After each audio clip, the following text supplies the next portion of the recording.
Hello' guys, welcome to my YouTube channel the political educator. আজি মই তোমালোকক education কিতাপটোৰ প্ৰথম চেপ্টাৰ স্বাধীনোত্তৰ কালৰ ভাৰতবৰ্ষ আৰু অসমৰ মাধ্যমিক শিক্ষাটোৰ কিছুমান মষ্ট ইম্পৰ্টেণ্ট কুৱেশ্যন তোমালোকক দিম। এতিয়া 1 নম্বৰ কুৱেশ্যনটো হ'ল অসমৰ উচ্চতৰ মাধ্যমিক শিক্ষা সংসদ 1984 চনত স্থাপন কৰা হয়। এইটো খালী ঠাই আছিল। দ্বিতীয় নম্বৰটো হ'ল ECCE বুলিলে কি বুজা? এইটো 2017 আৰু 2018 আহিছিল। এনচাৰটো হ'ব ECCE অৰ্থাৎ early childhood care and education বুলিলে আগতীয়া বাল্যকালৰ তত্ত্বাৱধান আৰু শিক্ষাক বুজায়। ৰাষ্ট্ৰীয় শিক্ষানীতিত কণ শিশুসকলৰ বিকাশৰ ওপৰত গুৰুত্ব দিয়া হয়। শিশুসকলে যাতে আনন্দমুখৰ পৰিৱেশৰ মাজত বিকাশ লাভ কৰিব পাৰে তাৰ ব্যৱস্থা লোৱা হয় বাবে ইয়াত সুষম স্বাস্থ্য ব্যৱস্থা, খাদ্যৰ যোগান দিয়াৰ লগতে সামাজিক, মানসিক আৰু শাৰীৰিক দিশৰ ওপৰত গুৰুত্ব প্ৰদান কৰাৰ প্ৰয়োজন হয়। 3 নম্বৰটো হ'ল অসমৰ মাধ্যমিক শিক্ষাৰ সমস্যাসমূহ সমাধানৰ বাবে চাৰিটা পৰামৰ্শ আগবঢ়োৱা। ইয়াৰ এনচাৰটো হ'ব অসমৰ মাধ্যমিক শিক্ষাৰ সমস্যাসমূহ সমাধানৰ বাবে 4টা পৰামৰ্শৰ তলত উল্লেখ কৰা হ'ল। 1 নম্বৰটো হ'ল শিক্ষাৰ গুণগত মানদণ্ড উন্নত কৰাৰ বাবে বৈষম্যমূলক শিক্ষা ব্যৱস্থা আঁতৰ কৰিব লাগিব। 2 নম্বৰটো হ'ল প্ৰশিক্ষণপ্ৰাপ্ত শিক্ষক নিযুক্তি দিব লাগে। 3 নম্বৰটো হ'ল মাধ্যমিক শিক্ষাৰ পাঠ্যক্ৰম প্ৰয়োগবিধৰ কৰি তোলা। 4 নম্বৰটো হ'ল মাধ্যমিক শিক্ষা ব্যক্তিমূলক বিষয় অন্তৰ্ভুক্ত কৰিব লাগে। 4 নম্বৰটো হ'ল বৰ্তমান ভাৰতৰ ভাগ্য শ্ৰেণীকক্ষসমূহত গঢ় লয়। এই মন্তব্যটো কটাৰী আয়োগে আগবঢ়াইছিল। এইটো আছিল খালী ঠাই পূৰণ কৰা। 5 নম্বৰটো হ'ল ছাত্ৰসকলৰ মাজত নেতৃত্বৰ গুণ বিকাশৰ বাবে মুডালিয়াৰ আয়োগে আগবঢ়োৱা 2টা পৰামৰ্শ উল্লেখ কৰা। এইটো 2013 আহিছিল। ইয়াৰ এনচাৰটো হ'ব পৰামৰ্শ 2টা হৈছে 1 নম্বৰ হ'ল মাধ্যমিক শিক্ষাত অনুশাসনৰ প্ৰশিক্ষণ আৰু 2 নম্বৰটো নেতৃত্বৰ প্ৰশিক্ষণ থাকিব লাগে। গতিকে মাধ্যমিক শিক্ষাত সাহিত্য, কলা, ৰাজনীতি, বাণিজ্য আদিৰ ক্ষেত্ৰত নেতৃত্বৰ যোগান ধৰিব পৰা শিক্ষা ব্যৱস্থা হ'ব লাগিব। 6 নম্বৰটো হ'ল জাতীয় শিক্ষা ব্যৱস্থা বুলিলে কি বুজা? ইয়াৰ এনচাৰটো হ'ল জাতীয় শিক্ষা ব্যৱস্থা বুলিলে সমূহীয়া শিক্ষা সংগঠন আৰু সকলোৰে বাবে সমান শিক্ষাক বুজায়। 7 নম্বৰটো হ'ল কটাৰী আয়োগৰ পৰামৰ্শ অনুযায়ী মাধ্যমিক শিক্ষাৰ গাঁথনিটো লিখা। ইয়াৰ এনচাৰটো হ'ল 1 নম্বৰ 5 বছৰীয়া মাধ্যমিক শিক্ষা, 2 নম্বৰ 3 বছৰীয়া নিম্ন মাধ্যমিক শিক্ষা, 3 নম্বৰ 3 বছৰীয়া উচ্চ মাধ্যমিক শিক্ষা। 8 নম্বৰটো হ'ল মুডালিয়াৰ আয়োগৰ পৰামৰ্শ অনুযায়ী অসমৰ মাধ্যমিক শিক্ষাৰ ক্ষেত্ৰত সংঘটিত হোৱা 2টা পৰিৱৰ্তন উল্লেখ কৰা। ইয়াৰ এনচাৰটো হ'ব পৰিৱৰ্তন 2টা হৈছে 1 নম্বৰ বহুমুখী বিদ্যালয়ৰ প্ৰতিষ্ঠা আৰু 2 নম্বৰ অসমৰ মাধ্যমিক শিক্ষা আইন বলবৎ। 9 নম্বৰটো হ'ল উৎপাদনশীলতা আৰু শিক্ষক সম্পৰ্কযুক্ত কৰিবৰ বাবে কটাৰী আয়োগৰ পৰামৰ্শসমূহ কি আছিল? ইয়াৰ এনচাৰটো হ'ল উৎপাদনশীলতা আৰু শিক্ষক সম্পৰ্কযুক্ত কৰিবৰ বাবে কটাৰী আয়োগৰ পৰামৰ্শসমূহ হৈছে 1 নম্বৰ হ'ল বিজ্ঞান ভিত্তিক শিক্ষা, দৈনন্দিন ব্যৱহাৰ কৰা সামগ্ৰীসমূহ বিজ্ঞানৰ আৱিষ্কাৰ। শিক্ষাৰ ক্ষেত্ৰত বিজ্ঞান শিক্ষা অতি আৱশ্যকীয়। বিজ্ঞানৰ শিক্ষাই ছাত্ৰ ছাত্ৰীক আগুৱাই নিয়াৰ লগতে সমাজখনকো উন্নতিৰ পথত আগুৱাই লৈ যাব পাৰে। 2 নম্বৰটো হ'ল ব্যক্তিমুখীকৰণ। ব্যক্তিমুখী শিক্ষা এটা নিৰ্দিষ্ট শাখা হিচাপে পৰিগণিত হ'ব আৰু শিক্ষাৰ্থীসকলক নিৰ্দিষ্ট পেছাৰ বাবে প্ৰস্তুত কৰি তোলা হ'ব। ব্যক্তিমুখী শিক্ষাৰ অনুষ্ঠানসমূহ স্থাপন কৰাৰ দায়িত্ব চৰকাৰৰ ওপৰত থাকিব। 3 নম্বৰ হ'ল কৰ্ম অভিজ্ঞতা। কটাৰী আয়োগে ব্যক্তিমূলক শিক্ষা সম্প্ৰসাৰণত গুৰুত্ব আৰোপ কৰি কৰ্ম অভিজ্ঞতাৰ মাধ্যমত শিক্ষাক বিজ্ঞানসন্মত কৰি তোলাৰ কথা কৈছিল। কৰ্ম অভিজ্ঞতা আমাৰ সাধাৰণ আৰু ব্যক্তিমূলক সকলোবিলাক বিষয়ৰ শিক্ষাৰ অংশ হ'ব পাৰে। 10 নম্বৰটো হ'ল 1952-53 চনৰ মুডালিয়াৰ আয়োগে আঙুলিয়াই দিয়া অনুসৰি ভাৰতৰ মাধ্যমিক শিক্ষাৰ 4টা আঁচোৱা উল্লেখ কৰা। এনচাৰটো হ'ল মুডালিয়াৰ আয়োগৰ মতে মাধ্যমিক শিক্ষাৰ 4টা আঁচোৱা হ'ল 1 নম্বৰ হ'ল আমাৰ বৰ্তমানৰ মাধ্যমিক শিক্ষা বাস্তৱ জীৱনৰ লগত জড়িত নহয়। 2 নম্বৰ হ'ল বৰ্তমানৰ মাধ্যমিক শিক্ষাৰ ঠেকগণ্ডি আৰু একপক্ষীয় হোৱাৰ কাৰণে সমতা প্ৰায় লোপ পাইছে।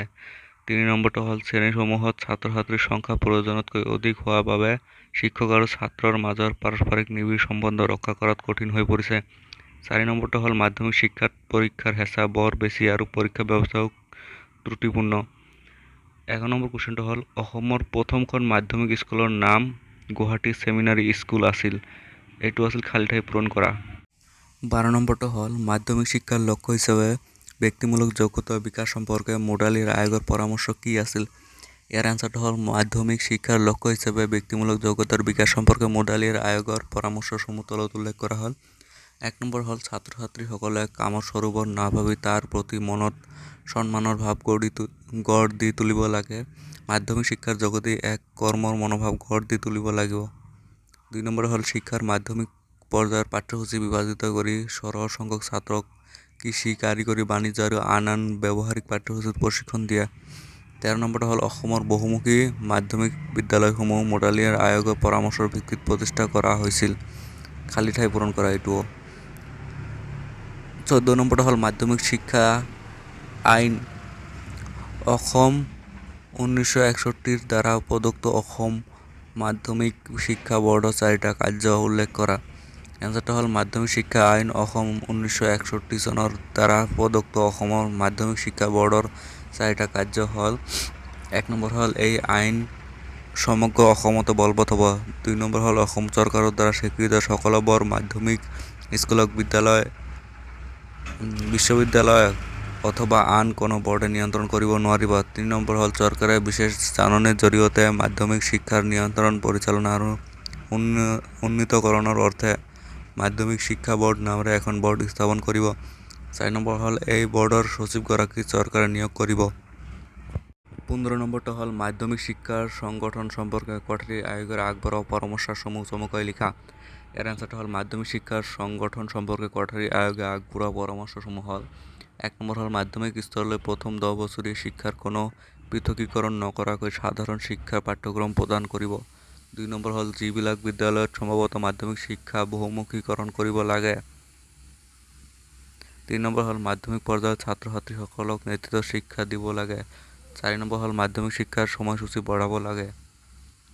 এতিয়া 16 নম্বৰ কুৱেশ্যনটো হ'ল অসমৰ মাধ্যমিক শিক্ষা বৰ্ড 1952-53 চনৰ মাধ্যমিক শিক্ষা আয়োগৰ নিৰ্দেশৰ মৰ্মে স্থাপন কৰা হৈছিল। এইটো খালী ঠাই পূৰণ কৰা। এতিয়া কিছুমান খালী ঠাই পূৰণ আছে তলত। 16 নম্বৰ হ'ল মোডালিৰ আয়োগ মাধ্যমিক শিক্ষা আয়োগৰ নামেৰে পৰিচিত। এইটো খালী ঠাই। 17 নম্বৰটো হ'ল 1986 চনৰ ৰাষ্ট্ৰীয় শিক্ষা নীতিয়ে প্ৰাথমিক শিক্ষাৰ উন্নতিৰ পৰামৰ্শ আগবঢ়োৱা আঁচনিক অপাৰেচন ব্লেকবৰ্ড বুলি জনা যায়। এইটো খালী ঠাই। 18 নম্বৰ হ'ল অসমত প্ৰথম মাধ্যমিক বিদ্যালয় 1835 চনত স্থাপন হৈছিল। এইটো খালী ঠাই। 19 নম্বৰটো হ'ল মাধ্যমিক শিক্ষা আয়োগৰ সভাপতি আছিল ডক্টৰ লক্ষণস্বামী মোডালিয়াৰ। এইটোও খালী ঠাই। 20 নম্বৰটো হ'ল বৰ্তমান কটন কলেজিয়েটৰ প্ৰকৃত নাম আছিল গুৱাহাটী ছেমিনাৰী। এইটোও খালী ঠাই। 21 নম্বৰ হ'ল অসমৰ মাধ্যমিক শিক্ষা বৰ্ডৰ কাৰ্যালয় গুৱাহাটী বামনী ময়দানত অৱস্থিত। এইটোও খালী ঠাই। 22 নম্বৰ হ'ল কোঠাৰী আয়োগৰ গঠন কৰাৰ মূল উদ্দেশ্য জাতীয় শিক্ষাৰ বিকাশ সাধন কৰা। এইটোও খালী ঠাই। 23 নম্বৰটো হ'ল ভাৰত চৰকাৰে 1964 চনত গঠন কৰা আয়োগখনৰ সভাপতি আছিল D.S. কোঠাৰী। এইটোও খালী ঠাই। 24 নম্বৰ হ'ল স্বাধীন ভাৰতৰ প্ৰথম শিক্ষামন্ত্ৰীৰ নাম মৌলানা আবুল কালাম। এইটোও খালী ঠাই। 25 নম্বৰ হ'ল 1969-70 চনত অসমত বহুমুখী বিদ্যালয়ৰ সংখ্যা 70খন আছিল। এইটোও খালী ঠাই। 26 নম্বৰ হ'ল মোডালিৰ আয়োগৰ প্ৰতিবেদনত 15টা অধ্যয়ন সন্নিৱিষ্ট কৰা হৈছে। এইটোও খালী ঠাই। 27 নম্বৰটো হৈছে 1961 চনত অসম মাধ্যমিক শিক্ষা বৰ্ড গঠন হৈছিল। এইটোও খালী ঠাই। এতিয়া 28 নম্বৰ কুৱেশ্যনটো হ'ল মোডালিৰ আয়োগে উল্লেখ কৰা মাধ্যমিক শিক্ষা দুটা ত্ৰুটি লিখা। এনচাৰটো হ'ল জীৱনৰ লগত সংগতিবিহীন শিক্ষা। 2 নম্বৰ হ'ল পুথিকেন্দ্ৰিক শিক্ষা। 29 নম্বৰ কুৱেশ্যনটো হ'ল মোডালিৰ আয়োগৰ মাধ্যমিক শিক্ষাৰ 4টা লক্ষ্য লিখা। এনচাৰটো হ'ল 1 নম্বৰ গণতান্ত্ৰিক নাগৰিকৰ বিকাশ। 2 নম্বৰ হ'ল ব্যক্তিগত যোগ্যতাৰ উন্নীতকৰণ। 3 নম্বৰ হ'ল ব্যক্তিত্বৰ বিকাশ। 4 নম্বৰ হ'ল নেতৃত্বৰ শিক্ষা। এতিয়া 30 নম্বৰ কুৱেশ্যনটো হ'ল অসমৰ মাধ্যমিক শিক্ষা ব্যৱস্থা মাধ্যমিক শিক্ষা আয়োগৰ প্ৰভাৱসমূহ কি কি আছিল? ইয়াৰ এনচাৰটো হ'ল 1 নম্বৰ ব্যক্তিত্বৰ পূৰ্ণ বিকাশ সাধন। অসমৰ ছাত্ৰ ছাত্ৰীসকলে যাতে সম্পূৰ্ণ ব্যক্তিত্ব বিকাশৰ সুবিধা পায় তাৰ ওপৰত গুৰুত্ব দিছিল। 2 নম্বৰ হ'ল নেতৃত্বৰ প্ৰশিক্ষণ দিয়া। স্কুলীয়া অৱস্থাতেই যাতে ছাত্ৰ সমাজে দেশৰ উন্নতিৰ কাৰণে নেতৃত্ব দিব পাৰে তাৰ প্ৰশিক্ষণৰ দিহা কৰা। 2 নম্বৰ হ'ল গণতান্ত্ৰিক নাগৰিকত্বৰ ধাৰণাৰ শিক্ষাদান। স্বদেশপ্ৰেম জাগ্ৰত কৰি দেশ মাতৃৰ হিত সাধন কৰা। আচলতে দেশক ভাল পোৱাৰ অৰ্থ হৈছে দেশৰ সভ্যতা সংস্কৃতিৰ প্ৰশংসা কৰা, ইয়াত থকা দুৰ্বলতাক স্বীকাৰ কৰা আৰু দুৰ্বলতাবোৰ আঁতৰাবলৈ চেষ্টা কৰা। এইখিনি আছিল আজিৰ কুৱেশ্যন।